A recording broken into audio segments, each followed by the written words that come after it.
Hi, and welcome to S P A Minar, a series of online gatherings for live theater prop professionals and anyone interested in stage props. My name's Jim Guy, and I'm the Properties Director at Milwaukee Repertory Theater and President of the Society of Property Artisan Managers. SPAM is an association of professional prop educators and prop managers from not-for-profit producing organizations with an international communication and support network that shares resources, information, solutions and techniques, safety issues, continuing education, and stock. We promote the highest professional standards among prop artisans and craftspersons, as well as promote the profession of props to potential artisans, and we work to establish educational standards for the training of prop artisans. SPAM was formed in 1994 to create a fellowship among properties professionals to address issues of common importance and to create parity with other production areas. We now have over 150 members, reaching from Hawaii to Ireland and Canada to Florida. As with our last S P A Minar, we're requesting a pay what you can donation to help support the programming and our annual grants for early career prop professionals. If you can afford to donate, the link will be in the chat during the session. We truly appreciate any help you can give. Tonight's presentation is Prop Adjacent Careers in Film, TV, and Trades, and our presenter is SPAM member Larry Heyman. Larry is an associate professor of Properties Design and Fabrication and lecturer in the design program at the Oklahoma City University School of Theatre. Larry has an enormous amount of experience ranging across the prop spectrum from regional and educational theater to film and TV. He's worked as a freelance set decorator, set dresser, and greensman on many feature films and TV programs. His work's also been seen in the art departments of trade shows and public events. Our moderator is Jen McClure, Yale Repertory Theater prop supervisor and lecturer at the Yale School of Drama, where she's worked for 13 years. At the end of the presentation, we'll have a short Q&A session. So just write your questions in the chat field and Jen will select a few questions to ask our guest today. Be sure to stay to the end of the session to hear about the ever-growing lineup of future S P A Minar guests and other ways to interact with and learn from our membership. Enough of that, on to the main event. I am pleased and proud to present my friends and colleagues, moderator Jen McClure and our presenter, Larry Heyman. Enjoy. Well, how's everybody doing? Thanks, Jim. That was great. And hi to everybody. Thanks for joining us tonight. I really appreciate your coming. This is great. We have great turnout. I'm going to spend a few minutes. My name's Larry Heyman, and Jim's told you pretty much everything that I could tell you about myself. So I'm just going to jump right into it. I do know that we've got a limited amount of time tonight, and I'm going to do what I can to answer questions. But if you should have a question and you want to reach out to me, the easiest way to get in touch with me is my work email, which is just ldheyman@okcu.edu. So if you should have a question that doesn't get answered and you want to throw it my way, there's, you got about an 80% chance that I'm going to answer your question. Now, I'll answer any emails I get. I'm going to go ahead and share my screen right now, and I just want to just give me one sec. There we go. Hopefully, you guys are all getting the display, getting the slideshow. So you want to work in movies or industrials or trade shows, or you just want to work. So I'm going to just preface all of this by saying a good deal of what has happened in my career has been based on luck and one other thing, which is super important, and it was taught to me by Alice McGuire, the prop master at the Goodman Theater in Chicago, and that is work like there are only 12 people in the world, because there's a good chance you're going to be working with other people in the future. So you really want to make sure that you're not doing anything to tick anybody off. You're saying what you mean and meaning what you say. That's one of my first sort of tiny, completely obvious tidbits of knowledge. So the first question is, what do you want to be? What do you like to do? In film, the divisions are for what that generally fit what we do are what you see on the screen. They're props, set decoration, art direction, greens, production design, and set design. And I'm actually going to explain what each one of these gigs is so that you get a better understanding, because film is a little bit different than theater in that it's much more specialized. So let's jump ahead and jump in. Where do you want to be is one of the first questions that I ask people. One of the common terms that's used in film is standby. And what standby basically means is that you're in the room while they're shooting the movie. Okay, you're there with the camera. Do you want to be there? Do you want to be the one, do you want to be standing back, having to be quiet, listening to them, yell places and action and background and cut and all that stuff? If that's your idea of like what you want to be in the movies, then a standby position is probably the position for you. And I'm going to identify which of the positions I just described are standby. I'm going to also say that I personally don't like that. The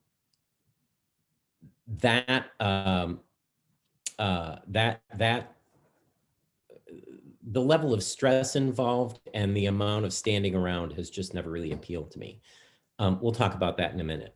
The second gig is art department, and that's a blanket term, but it generally refers to the team who works in pre-production. Art department includes, well, we'll talk about what it includes and what it doesn't include. There are some positions that encompass both. Some teams work in pre-production and then transition to standby or on-set position. So let's talk about them. Let's talk about those titles, okay? Because this is really the thing that sort of, I think it helps people to know as you're going out and applying for positions and telling people what you want to do, if you have a good understanding of what each of the positions is. So the first term that I described is props. The term's a little bit different in film. In film, it's anything that the actors, wow, that's a really poorly punctuated sentence. It's anything that the actors handle, carry, use, or refer to, and that's considered a prop. Generally, film jobs tend to be a little bit more concise and a little bit more direct. Props generally roll in a 5-ton cube truck with cabinets, tools, supplies, grocery items, and anything that might be needed for a shot. It's a bizarre job because you're dealing directly with the talent. So if talent comes to the prop truck and says, I think my character should be chewing gum, I think my character should be smoking a cigarette, I think my character should be, flipping a coin, that's props. And it can happen like that. So prop trucks tend to be pretty well equipped places with money and snacks and just general stuff. Weeks of prep to stock. It takes several weeks to prep and stock the truck. That's usually the prop master and 1 or 2 assistants. And then they bring on more props people as we get closer to shooting. In film, weapons may be props or special effects depending on the show. But again, we're talking about areas of specialization. Weapons generally require special training and possibly a bond. A lot of film companies won't work with a weapons specialist unless they're bonded or insured.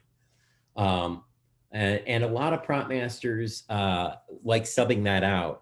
And it gets even weirder, and I won't get into this because it's not really my area, but it gets even weirder if somebody's shot on camera, because then it's a combination of special effects and props. And sometimes, depending on the size of the film, depending on the budget of the film, it's just easier for effects and include classic movie stuff sticking out of the bags, like French bread and oranges and stalks of celery. And then we drove it out to the set and sort of dressed it in. So props for movies is a little bit weirder than props for theater. It's a lot faster moving. There's a lot more anticipation. And frankly, it's not my favorite thing to do. I don't like working in a panic, and frequently it feels panicked, even with the best prop masters. Moving on, set decoration is what I actually did, set dressing, set decoration, and greens. And the team is made up of the decorator. That's the person who sort of sees it all, decides it all, has the vision. They generally work with a buyer, a lead person, sometimes called a lead man, and then the swing gang or a set dressers. The lead person is the person who's in charge of organizing it all, finding it all, picking it all up, getting it to the set, getting it installed on the set.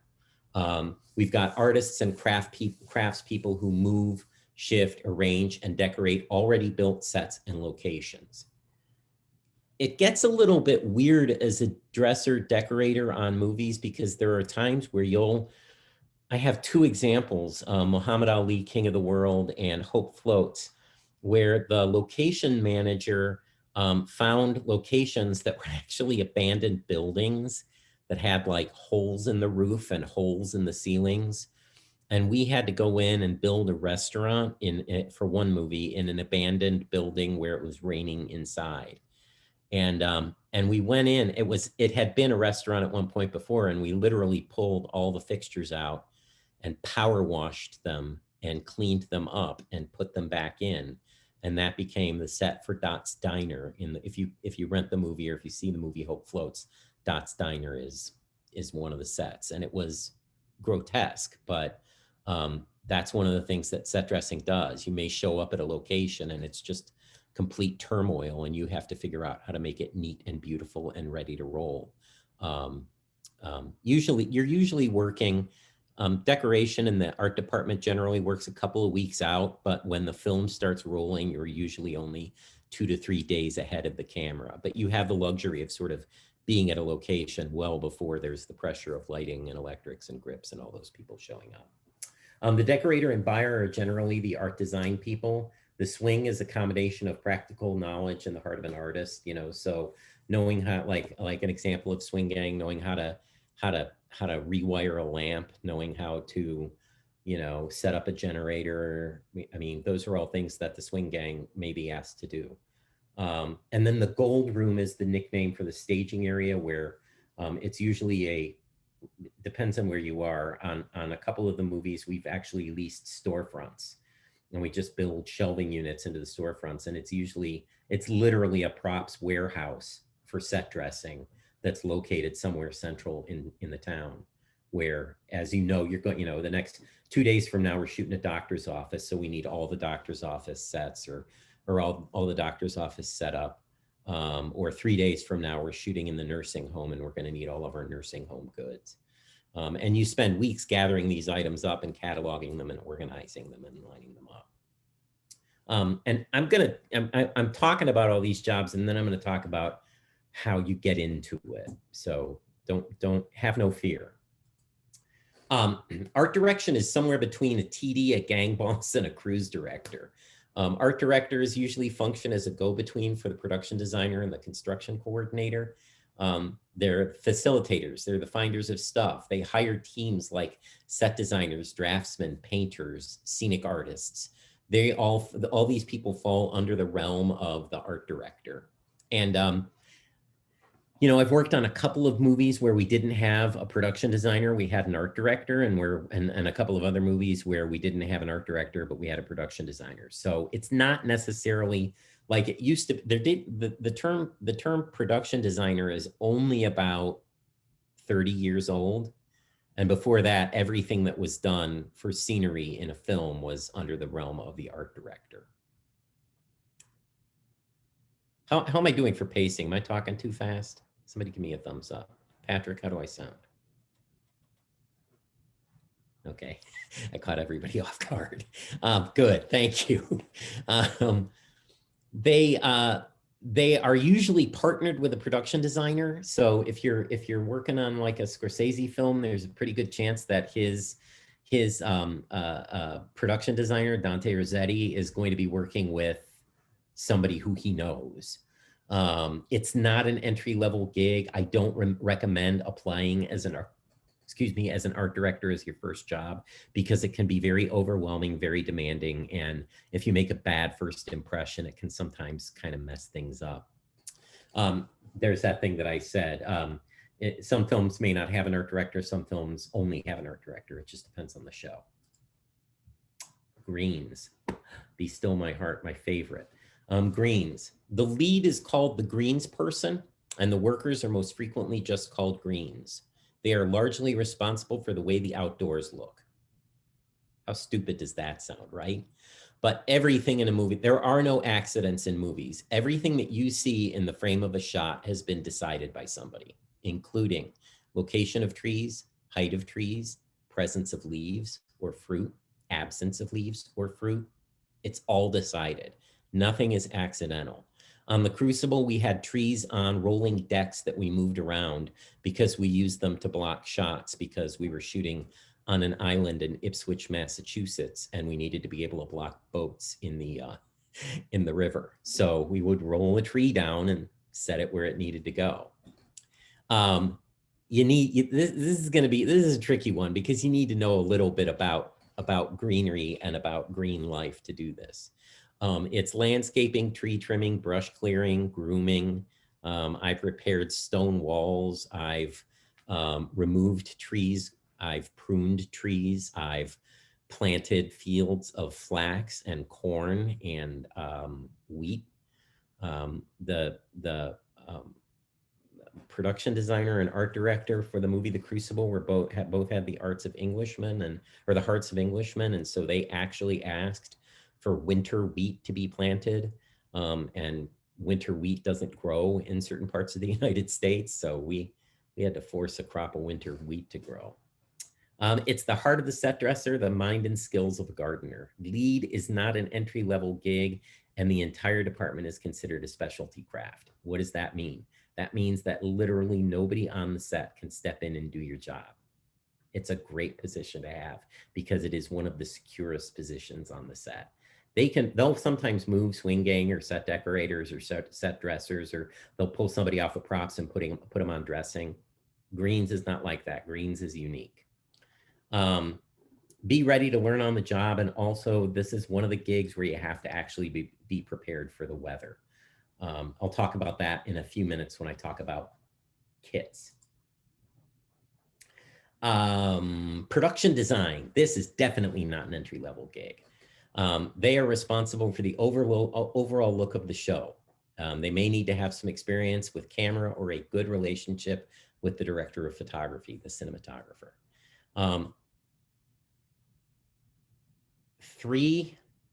I've lost count, but Larry Fulton, who's one of the production designers I worked with, had a degree in set design from Carnegie Mellon. Carrie White has a degree from UT in set design. Set designers are frequently displaced scenic designers, or I'm sorry, production designers are frequently displaced theatrical scenic designers. But there may be, like for instance, with Dante, with Martin Scorsese's guy, I'm not even joking. He speaks his own language. He doesn't speak the language of theater. He doesn't speak the language of film. He's like putting Vincent van Gogh on the back of a pickup truck and driving through the countryside. I mean, he is in a completely different headspace, but he's an amazing production designer.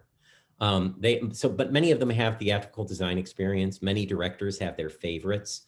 Wes Anderson loved working with David Wasco and his wife, Sandy. David was the production designer and Sandy was the art director or the set decorator. Larry Fulton frequently worked with M. Night Shyamalan. There are directors that just have people they like. And then working at the way to, if you really do want to blow your way into the office of production design, the way to do that is to start out as an art director or even better, a drafts person. Austin Gorg, who's a great guy, he was the assistant art director on a couple of Wes Anderson movies, and he has graduated to production design because he just basically worked his way through the art department. So working as a drafts person will get you into that orbit. Set design is mostly drafting. Lots of interaction with the art director and the production designer, some locations work. It is frequently, they frequently stay behind the production offices. Sometimes they're located remotely. Patrick and I have a friend in common, Vince Mountain, who's a set design professor, but during the summer he works on the Transformers movies as a drafts person.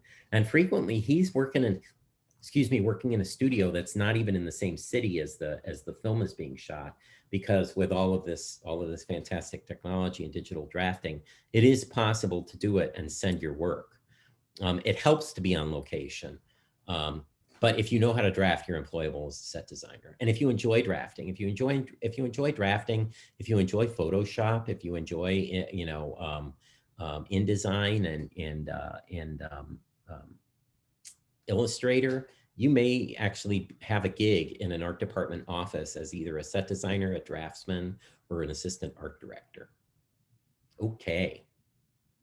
So let's get on to the tertiary gigs, and then we'll talk about how do we get to know to do this. Tertiary gigs are special problems. What that basically means is that they generally don't work for the entire film.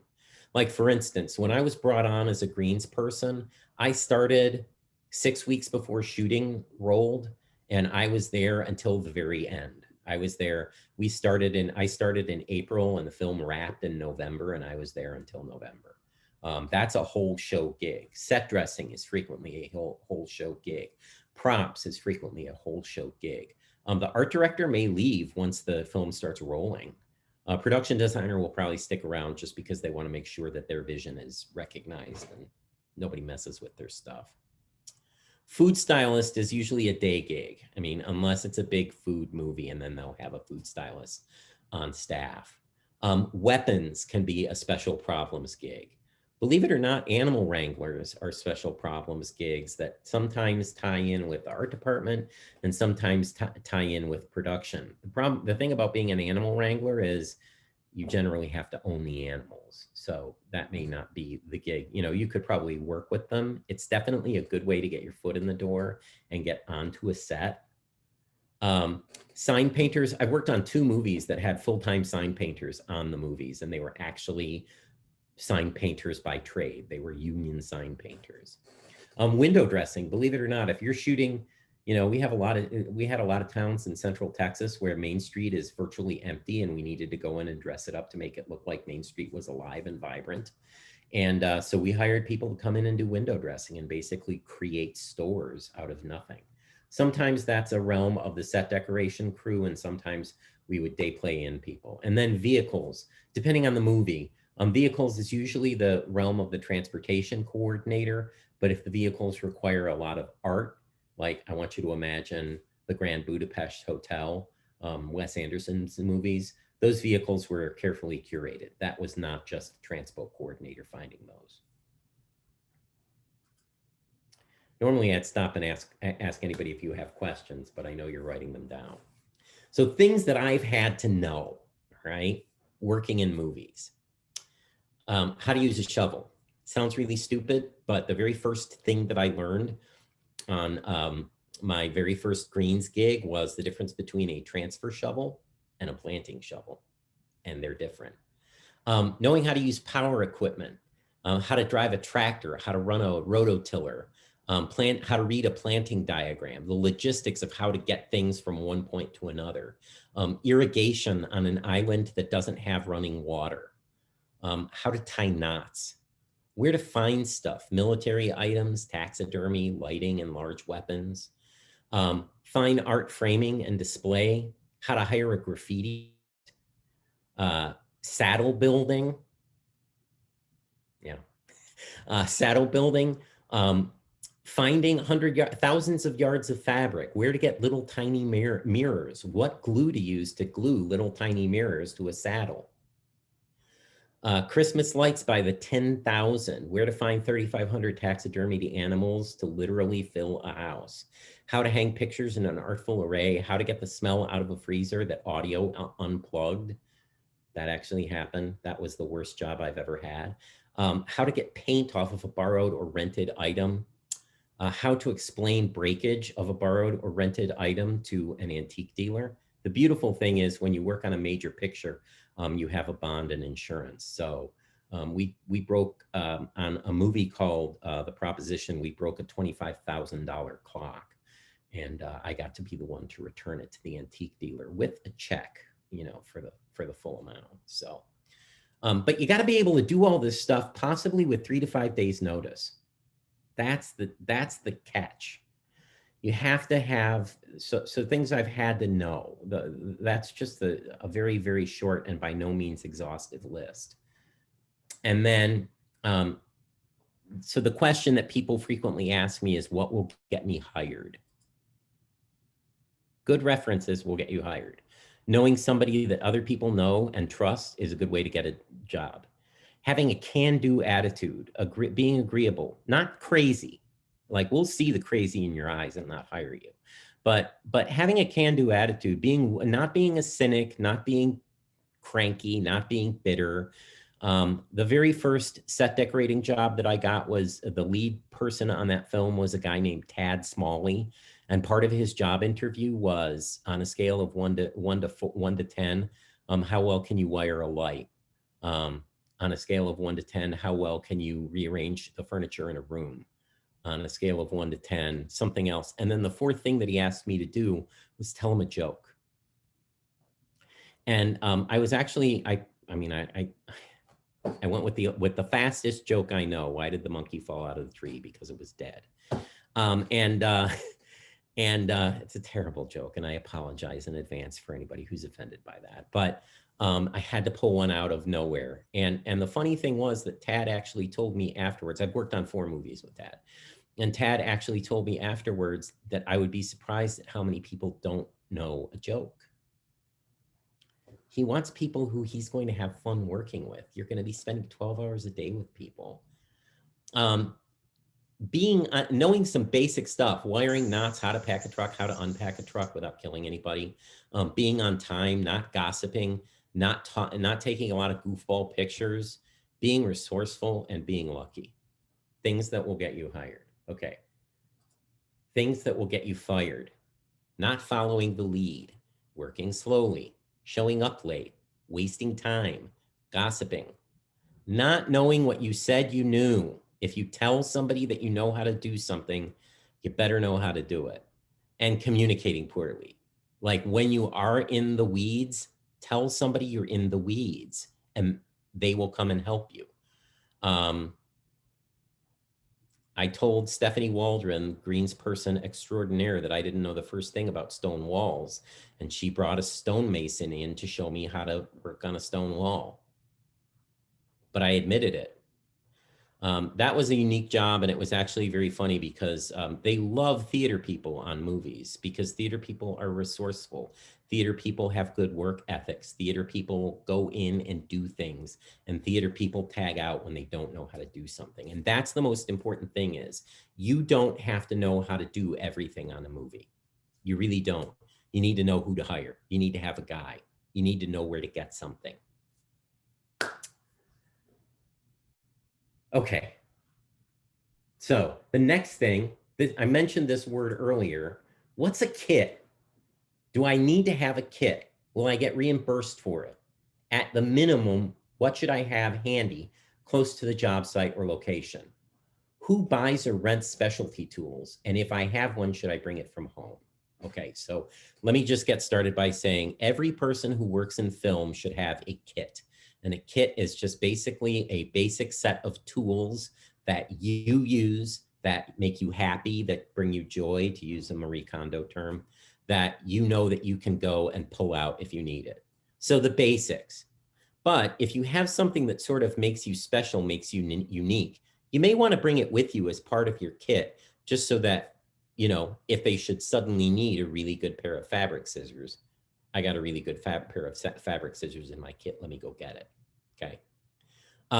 Be aware of the fact that in entry-level positions, you probably won't get reimbursed for bringing your kit to the set. Why? Because they're paying the lead person or the head of your department to have a kit.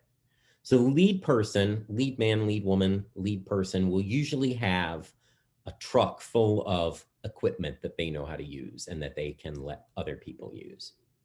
But you should have the tools that make you happy, the tools that make you comfortable, the tools that you know you can use. If you have a good size hank of rope, bring it with you, because rope is always useful. If you have work gloves, bring those with you, because you will be happy when you need them. Put your name on everything. Don't go out and buy special things. The other thing, though, is if you're planning on working location, remember when I was talking about weather, you should probably have rain gear, foul weather gear, and a pair of waterproof boots readily available to you, so that if you should need to pull those on, you can.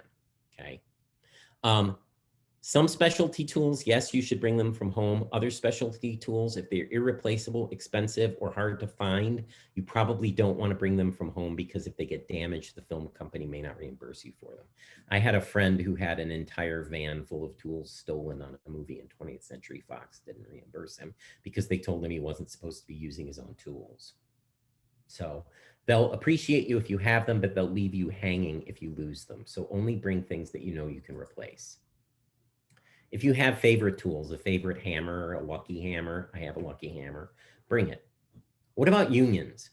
So the important thing here is that everything that I've said so far is based on large studio union jobs. Union gigs guarantee pay, overtime, double time, and hazard work. Union gigs will pay you if you have to spend more than 4 hours working in a genie lift, you'll get a pay bump. If you have to stay after dark, you'll get a pay bump. If you have to work around open electricity, you'll get a pay bump. They guarantee pay, they guarantee overtime, they guarantee double time, they guarantee hazard. They also guarantee meals, snacks, water, and breaks. I worked on the movie To Jillian on Her 37th Birthday, which was a non-union movie. And I was union because they were shooting in New England, and New England has a really good union gig. And so I was what's known as the parody crew, the crew that was brought in as the union rep. And they decided to send me, the non-union lead man on the movie sent me out to rake a beach. I'm not making this up. And he left me there for 4 hours. And then he sent a Teamster out to pick me up, and they brought me back to the offices. And he said, well, you worked 4 hours. Now I'm going to let you go for 4 hours. And then you'll come back from 8 p.m. to midnight, and then you'll have your 8. And I had to explain to this non-union lead man that as a union member, I have what's known as an 8-hour minimum. That means that when I started working, I got paid for 8 hours, whether I worked a full 8 hours or whether they sent me home after 4. And then anything after 8 hours is then paid at time and a half, and anything after 12 hours is paid at double time. So if they wanted me to work 8 a.m. until midnight, I was happy to do that. But the first 8 hours would be at regular pay. The second, whatever it is, 4 hours or 2 hours, I don't remember, would be at, or 4 hours would be at time and a half. And then anything after that would be at double time. And I would have a required turnaround. Deal memos establish the minimum day. That's what I just talked about. If you're on a non-union job, make sure that you don't knock unions or be heard dissing them, because there's a very good chance that some of the people working on your non-union gig are union guys. A non-union work, this is the most important thing. Oh my God, make sure your earplugs are in, pay attention to this. A non-union worker on a union film becomes eligible for their card usually after 30 consecutive days of work. And you know what? No union is going to grudge you that. If you work for 30 days on a movie, they will welcome you into their union. So what union is it, you're asking? Larry, tell us, what union are we talking about? It's a division of the IATSE, the International Alliance of Stage and Theatrical and Stage Employees, but they're called the Studio Mechanics. So it's a different local. If you're in Chicago, Studio Mechanics is 476. If you're in Texas, Oklahoma, parts of Louisiana, your Studio Mechanics local is 484. And if you're in New England, your Studio Mechanics local is 481. And you want to know that. And Teamsters are the drivers on all movies. So be good to them. Give them treats. Thank them for driving you places. You don't have to tip your driver, but if you get a snack, get him a snack. It will pay in dividends. I want to talk a little bit about trade shows, and then I'm trying to make this so that I have time to answer your questions. So trade shows are a lot like movies and stage work, only faster with much shorter leads. But budgets tend to be higher on trade shows than even on movies. Why, you ask? Because on trade shows, you're billing back to a for-profit client. So for instance, I did the Mercedes-Benz USA model year rollout for several years in a row. And at that event, they bring all 63,000 employees from Mercedes-Benz North America to a location over a course of 7 to 10 days. and they bring them through a venue. And so anything that we needed, we had Mercedes, the art department had Mercedes-Benz platinum cards, and we bought stuff. But it requires you to be resourceful, it requires you to be quick thinking, and it requires you to admit when you can't do something. We walked through, they had designed a show floor that was basically designed to look like a gigantic car dealership. And they brought the art team in, and it was me and 4 of my best friends. And we were working this gig as the art team for Kaleidoscope Productions. And I looked around and I said, there aren't any garbage cans. And they all realized that there had been no waste baskets put into the set. And so on a moment's notice, we needed 150 waste baskets. And we realized that the only place that we could find that quantity of stuff was IKEA. And so we just basically walked around the location making lists of all the stuff that we thought should be on this set. And then we went to IKEA and bought, it was a long time ago, I don't really remember. I want to say we bought about $30,000 worth of stuff from IKEA, but I'm not, don't hold me to that. And then when we got done and we put it all in and they liked it all, Mercedes-Benz bought us ice cream to say thank you. So we were, of course, getting paid as well, but it's always nice to have an ice cream party on the set. But the budgets do tend to be higher. The days are stupidly long. You'll start on a trade show. You may start at 6 o'clock in the morning and you may not finish until 3 o'clock in the morning. But the nice thing about it is they're only 6 to 10 days in it, and you're not working that many hours on all of them. But you get paid. I worked a trade show in one of the last big trade shows that I worked. I don't remember when it was, but I want to say that I did 10 days work, and my total take home pay for 10 days work on a trade show was around $5,000 to $7,000. I could be wrong. I'm pretty sure that's how much it was though. And then the nice thing about trade shows is that there are usually per diems and they usually house you. Trade show jobs tend to be kind of tricky to find unless you have a trade show producer in your town. You know, it really is going to be a matter of who you know. And I got super duper lucky because one of the prop masters that I worked with previously transitioned into being a trade show producer. And when she did that, she brought people she liked along.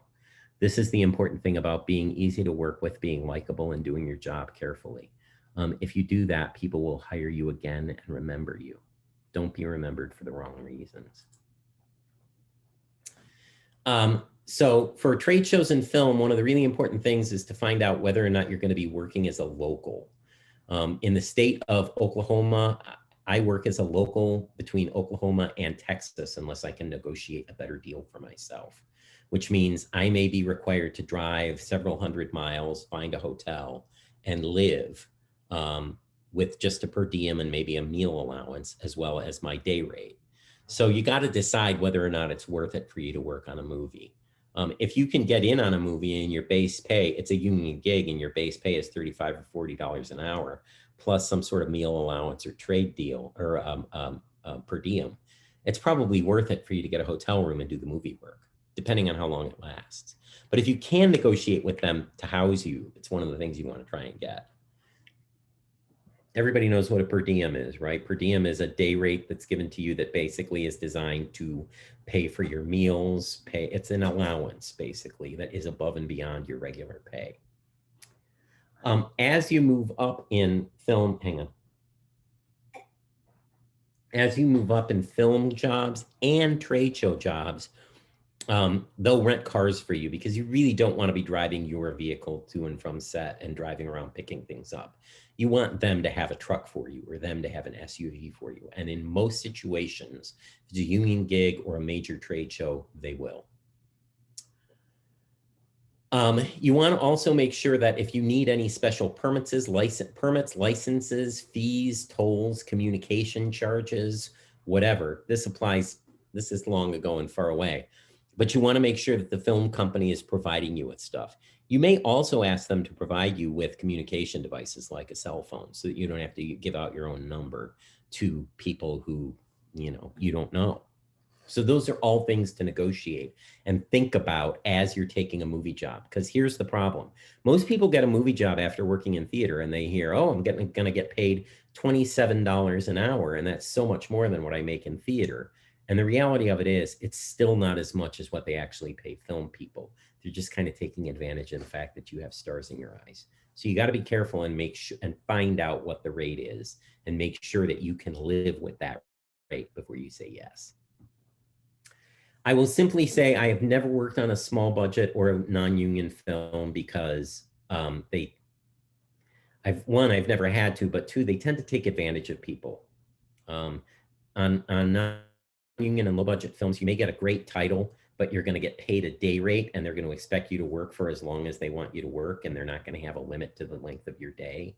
And so they may say, oh, we're going to pay you $125 a day. But then when they get done, you work, 17 hours or something, and it breaks down to whatever that is per hour. And you're actually not making that much money. So that's what I say about that. They're good if you have nothing else to do. And if you're making good money in your theater gig and you want to take a job on a non-union movie, that's great. But, the other big thing about non-union movies is there are lots of art dogs lying to each other about their experience and trying to get their next job, and nobody's really going to be looking out for you or taking care of you.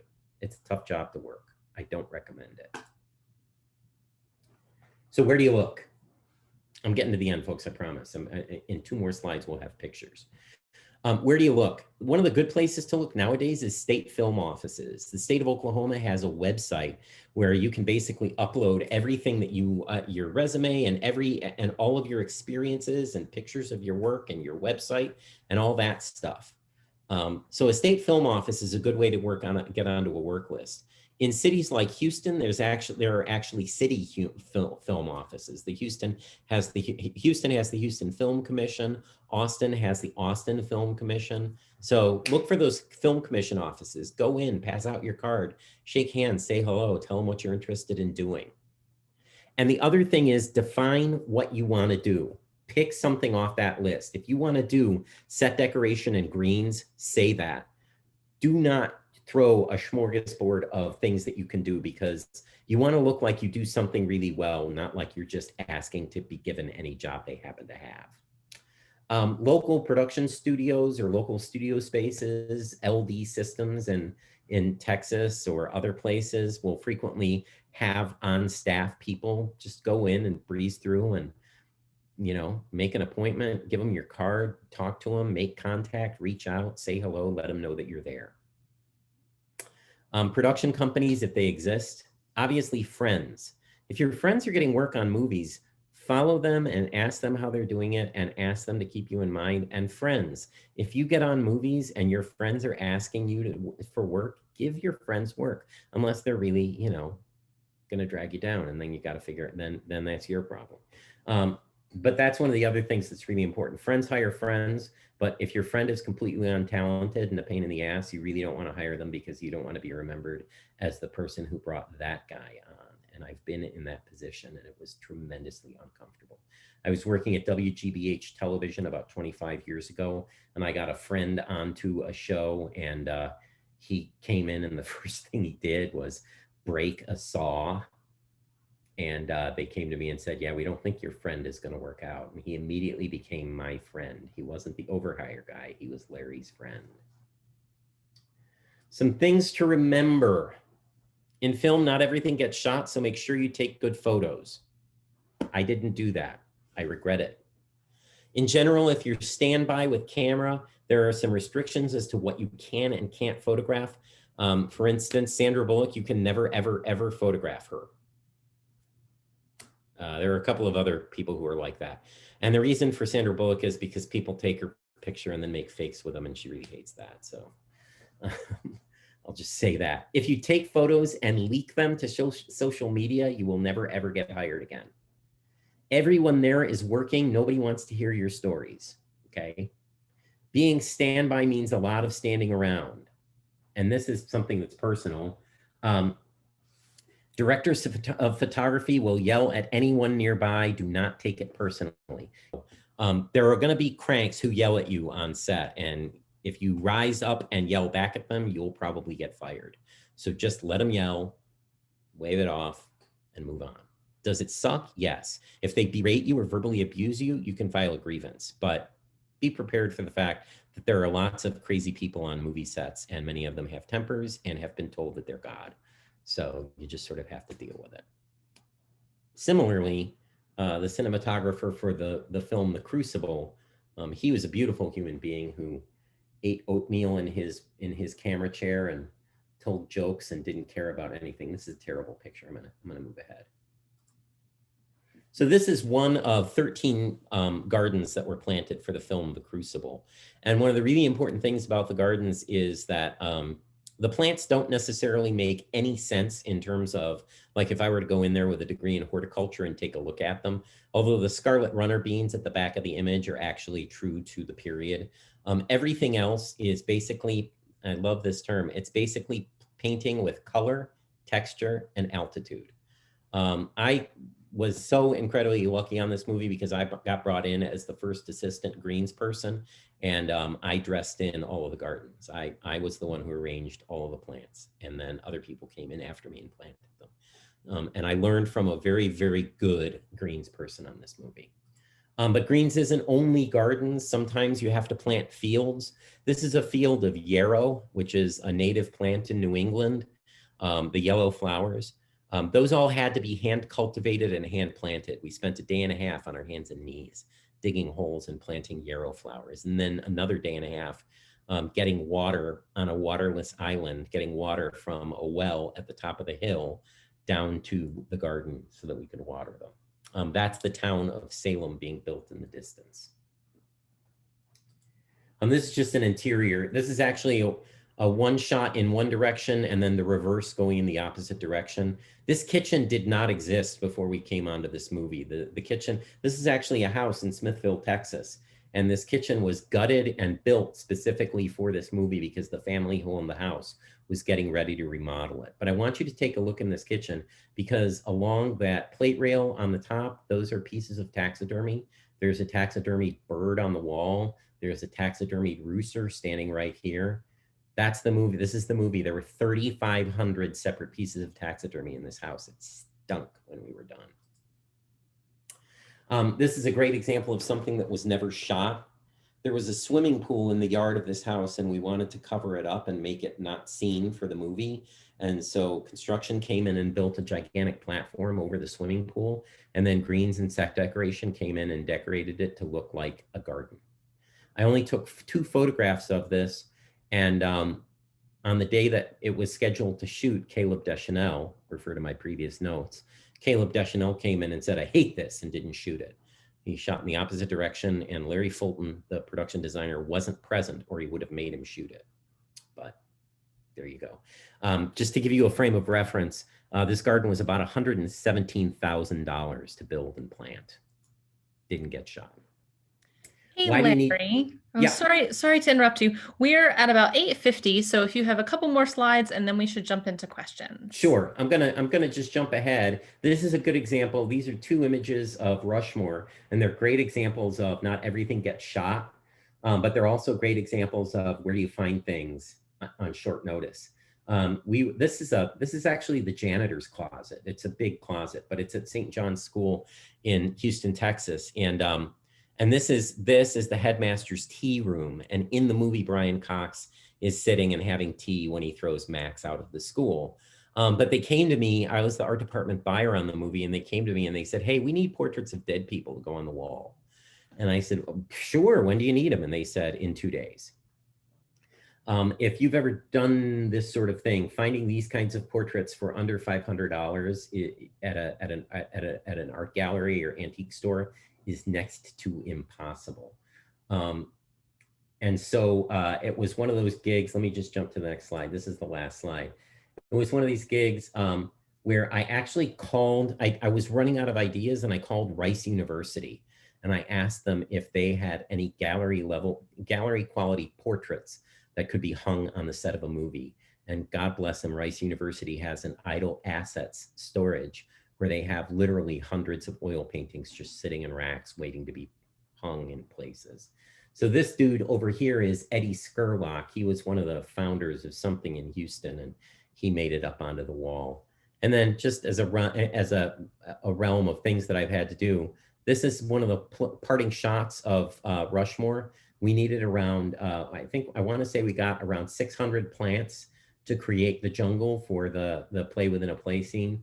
And then we actually needed an anti-aircraft, it's like some sort of surface to air missile that we needed to find. And we found a dude who had one, and we went out and paid him a bunch of money and hooked it up to the back of our truck and drove it to the set and put it in and shot it and then took it back to him. So, and then my final picture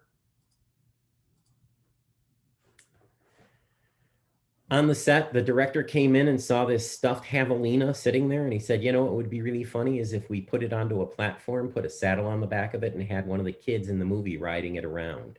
And so Tad Smalley, the lead person, came to me and said, hey, how fast can you build a little tiny saddle to go on a javelina? And so we built a little tiny saddle to go on a javelina. That was a 3-day job. We attached it to an armature that went over the back of the animal and attached it to a rolling platform and got it to the set. And they said, yeah, we're not going to do that. It's too dangerous. Ta-da. Okay, that's all I got for you. Hopefully that's enough. Hopefully I've given you guys some stuff to think about. But I'm happy. Hang on, I got to get you back. I lost you. But I am happy to answer questions if you have them, please. Great. So I was keeping track during the chat. One of the first questions: how much stuff that is procured for movies actually winds up getting used, and then what happens at wrap time with all that stuff? It depends on the movie. So, like, a couple of Dave Gulick, who's a really big prop bro in New England. He actually keeps his kit, and like, you know, he buys it and then he negotiates with the film that he gets to keep it when it's done. Sometimes he pays pennies on the dollar. On the movie Hope Floats, we actually had a garage sale. We opened up the gold room and we sold everything but the taxidermy. The taxidermy was rented. We had to actually take it back. But everything else got sold. And usually if you're on a large film, there's an accountant in town who's keeping track of things. So they come in and they put price tags on things and then tell us what we can sell it for if people want to negotiate down. Is there much returns that happens or not much? I mean, we sometimes do that, but no, we try and it's sort of a, you know, this is going to sound stupid, but movies try and do good faith. And if you take something and use it for 25 days and then want to take it back and return it, it's just considered sort of dirty pool. It's really not done. And it's considered part of the profits and losses of making movies. I mean, when you're paying, you know, I love Sandy, but when you're paying her $20 million for a movie, a $300, you know, blanket from Woolrich is not really a huge loss. We sold those. And in the same vein as that, how many options do you typically have for things? Or depends on the director. Okay. Some directors are psycho and need tons of things. Sometimes it's left up to the talent, which is even more fun. One of my favorite stories, I'll just use Stan's first name, and I'm going to use a curse word, so I'll apologize in advance. But on the movie Arlington Road, Tim Robbins tried to negotiate glasses on a film are props. And so Tim Robbins' character needed to be wearing glasses, and Tim Robbins asked for Lindbergh glasses, which are Norwegian-made, frameless, you know, titanium, explosion-proof, whatever they are. They're like $1,200 glasses. And the prop guy, Stan, went out and found a bunch of options, but did not want to spend $1,200 on glasses because he knew he'd get pinged for it by the accountant. And so he brought this rack with like 6 pairs of Tim Robbins prescription glasses into the trailer, and he showed it to Tim Robbins, and Tim Robbins tried them all on, and he kept throwing them down, and he looked at Stan and he said, I just don't understand why it's so fucking hard to find a pair of glasses that I asked for. And Stan said, you know, if I were making $3 million for a movie, I'd wear whatever fucking glasses you gave me. And Tim Robbins was like, you know, okay, point taken. You know, you win. And he put on a pair of glasses. So it just depends. Usually 3 to 5 choices. A lot of the times, if this is why it's really good to be working with, like Sandy and David Wasco were so much fun to work with because they're a husband and wife. So Sandy would go out and pick something. Like I'd go and pick 5 of something and show them to Sandy, and Sandy would pick 2 of them and walk into David's office and show them to him. And he'd say, where are the other things? And she'd go, these are what you're getting. And it worked because same with Doug Mowat and Larry Fulton, who are just best friends. And they worked together on a bunch of films. The Sixth Sense was a Doug Mowat and Larry Fulton movie, and they're just hilarious to work for. What else? Great. I think there's a few people in the chat, me included, who are very excited about Green's work and redirecting our passion for gardening. There are not enough greens people. I will tell you, virtually every place that I've lived, I'm in Oklahoma right now, there are 0 greens people. Very interesting.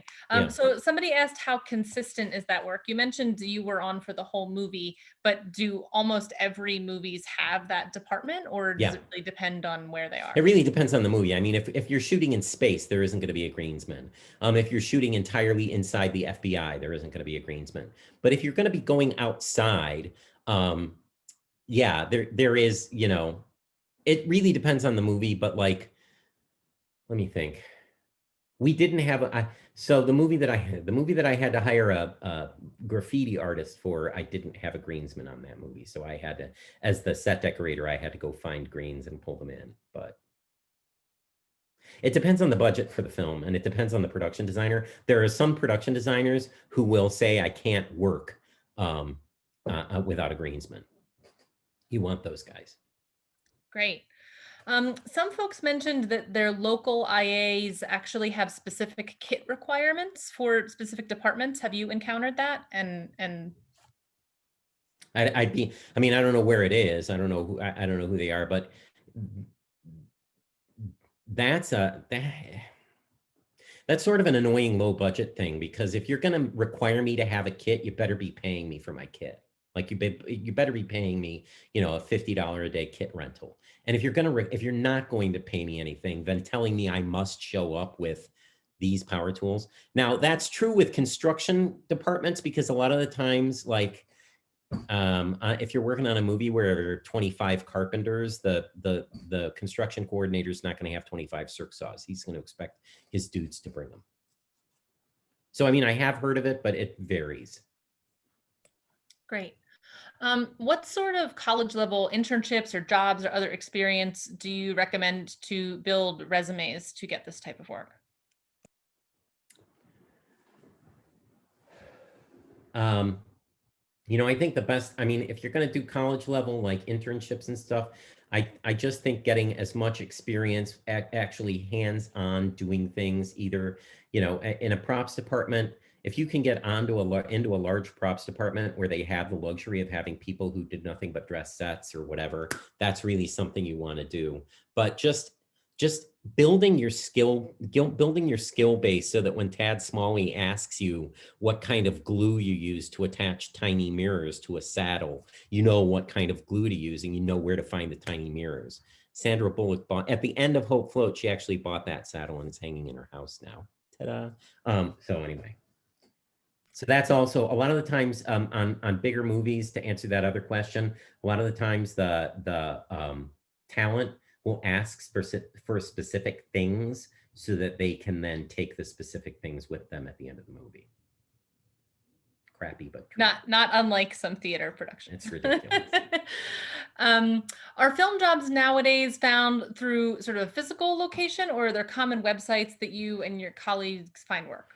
I usually use, like I said, I mean, I have the benefit of knowing enough people that I get calls now. It depends on where you are. Like in Oklahoma City, 2 production studios have just opened. So just driving out there or making an appointment, driving out there, meeting the people who own them, leaving your card and resume with them is never a bad idea. But also, like I said in the talk, going to the state film office's website. Most states have a film office now, and most of them have websites, because they really want people to come to the state and say, look, we've got Larry Heyman. He actually owns his own friggin' tractor. He'll come to you with a complete greens kit intact, you know, and that's, I mean, My tractor is listed in my greens kit. It's a big draw. People like it. I'm not kidding. I got pictures. um, let's see. How much building versus finding is sort of done on movie sets? From the things you mentioned, it's sort of it seems like a lot of finding things. It's almost entirely finding. The building is done by the construction department. There's some small amounts of building. For instance, if we go back to the slideshow and look at the javelina, I actually had to build the platform with the grass and the dirt and make the little scene that the javelina stood on. But that's the other thing is on movies, we don't commit a lot of time to having a set decorator upholstering things. We get a guy in town who will upholster at a moment's notice, and we call him and we say, hey, if we throw 275 your way, will you just upholster a couple of dining room chairs for us, like right now? And I know my guys. I mean, Truman Young in Oklahoma City, well, I'm blanking on their names, but I know guys. And that's one of the other things is trying to develop your memory skills, writing down everybody that you talk to as you do jobs, so that when you need to go back and do something, you know who you talked to and where you found things. That sort of level of resource is one of the things that I developed working in theatrical prop shops. And it's served me pretty well, because the joke here is that I have a guy. If you need dirt, I have a guy. If you need rocks, I have a guy. If you need trees, I have a guy. If you need really big trees, I have another guy, so. If you need a crane, that's a couple of phone calls, but we can probably get you one. Great. We probably have time for one or two more. So Okay. there's somebody asked, is there sort of a milestone in one's career when people typically join a union? Or is there a wide variety around the people working? If you get on a union movie and you work for 30 days, you join the union. I will say, I don't have it handy, but I will say that I have my withdrawal card. I took an honorable withdrawal because I stopped doing movies when I started teaching, because it was just too hard to do. But what I did was I paid out my dues for the last whatever months that I was in the union, and then I called them and asked them for an honorable withdrawal card, and they said, yeah, and they basically, they put my name into the files, and I have a card that says I am an inactive member of Local 484. And if I ever get another union gig, I just show them my union card, they reactivate it, and then they start drawing money from it. So, I mean, the rule is when you get the opportunity to join a union, you should probably do that. Great. I mean, especially if it's going to pay. Yeah. Yeah. Great. And there was someone who had asked about sort of one of those honorable separations, and what does it take to be reinstated? Depends on the union. Monique may be able to answer this better than I, but I know that with Local 484, I think I had to pay to be reinstated. I have to pay 2 quarters of worth of dues, and then just commit to, and then just work on a movie, and I mean, they don't let you withdraw and go in and withdraw and go in. If you go back in, they want you to stay in for a little while. And you may end up paying some scratch to do it, but in my experience, it's been worth it. Great. And I think our final question, currently, what are sort of people using to network themselves? Do folks have websites and portfolios, and do people even still use business cards? I use business cards. It's going to sound stupid, but I have privately branded coffee, so that when I show up at a location to meet somebody, I give them a pound of coffee beans. I have mugs with my face on them. And I have a website. I mean, branding is branding. It's like getting yourself out there and getting people to remember it. And having a website that isn't, a million words long and ends with Weebly is probably, I mean, I know that those are cheap, but paying to register a name and getting your name out there so that when people Google you, they find it. That's really important. But yeah, the easiest way to get a gig is to have a digital portfolio, so that you can just send them a link to it. Even if you just host that at some kind of hosting site, Image Host or whatever, having that sort of thing, having pictures of your work, oh my goodness, I almost forgot. All of you people who are in college and grad school and asked about internships, take process shots of your work. Start, middle, you with paint all over your hands, smiling with it, and then done. Because honestly, you're dealing, Larry Fulton, who is my favorite, one of my favorite production designers on the planet, loves process shots. It was like he thought that that was the dreamiest, coolest thing about my portfolio, is that I had process shots, because he's a storyteller and that's what they like. So learn how to tell your story. Did that answer the question? Yeah, absolutely. Okay. Great. Well, thank you so much, Larry, for a really helpful and informative presentation. Ta-da. And yeah. If you yeah. have questions, email. But yeah, and I think someone had retyped your email in the chat. So in case anybody didn't get that, his email is relisted in the chat. And I'm sure we'll put it in the show notes as well. But so now it's time, friends, to mark your calendar for the next upcoming Spaminars. So upcoming, we have Sunday, February 21st, SPAM member Jay Duckworth, educator, writer, and former props master at New York's Public Theater, will speak on art and science, the duality of the candle and the mirror, a general overview of how art and science have been helping us to explain and understand the world around us. On Sunday, March 21st, SPAM member Mara Rich, prop supervisor at Syracuse Stage, will present Fix It with a Formula, prop paperwork systems and formulas. On Sunday, April 18th, author, props master, prop designer, and faculty member at North Carolina School of the Arts and SPAM member Eric Hart will give us props you can make at home, which will show us how to make props using tools and materials commonly found at home, and also provide a preview of his upcoming book, Prop Building for Beginners, 20 Props for Stage and Screen. And then on May 16th, Emer Murphy, props master at the Abbey Theatre in Ireland, will be joining us, and stay tuned for information about her topic. There are plenty more Spaminars currently in development, so stay tuned for updates. You can find us on Facebook at Props for the Stage and Beyond, powered by SPAM. And with any luck at all, next year you'll see us at some of the KC ACTF, the Kennedy Center American College Theater Festivals. And also be sure to drop by online at the all-virtual 2021 US ITT conference. Spaminar is produced by the Society of Properties Artisan Managers, with special thanks to the SPAM Education, Publicity, and Finance Committees.